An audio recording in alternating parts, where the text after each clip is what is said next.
what I do tend to listen to is not necessarily like whether it's sacred or secular, or whether it's Christian or unchristian. That's not what I'm gauging. A lot of time, what I'm gauging when I listen to the music is the story behind the music. I like to do a lot of exegesis. So when I listen to an album, I go through it, and some of the things that I'm picking out is, if it's a great album, this album should tell me the history about the person, where that person is from, the lingos that person is using, what time frame is this particular person catering to. Like for instance, one of Biggie's rhymes, right? Biggie says, "I'm seeing body after body, and my mayor Giuliani ain't trying to see a black man turn to John Gotti." That may sound very simplistic for some people.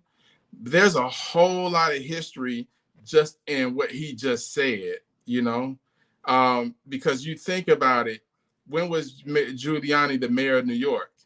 You know what I'm saying? That was during the time that Biggie came up, you know. What did he mean about not trying to see a black man turn to John Gotti? What was also interesting is that Giuliani was a major figure, as far as in the legal world, that put away a lot of mafia heads. You know what I'm saying? So, you know what I'm saying, at the same time, Giuliani was cracking down. He did a lot with cracking down on crime in New York. So when Biggie quotes this rhyme, when he says this rhyme, it's secular if you want to look at it like that, but you're also seeing education. You're also seeing history, as griots, because that's really what poetry is. If you want to talk about like going back in the days when you look at the African culture, you're talking about griots. You know what I'm saying? People who took a look, who understood life and told stories, told, oral history of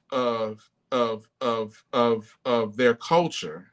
You know what I'm saying? And that's what I see when I listen to artists like Biggie or Kendrick or whatever. I'm seeing griots, not necessarily because they just rapping, but because they're actual poets at heart. And so as a poet, I'm always listening to other poets. Some stuff I can dig, some stuff I can't dig, because it starts to then conflict with my, with where I stand as far as my faith is concerned.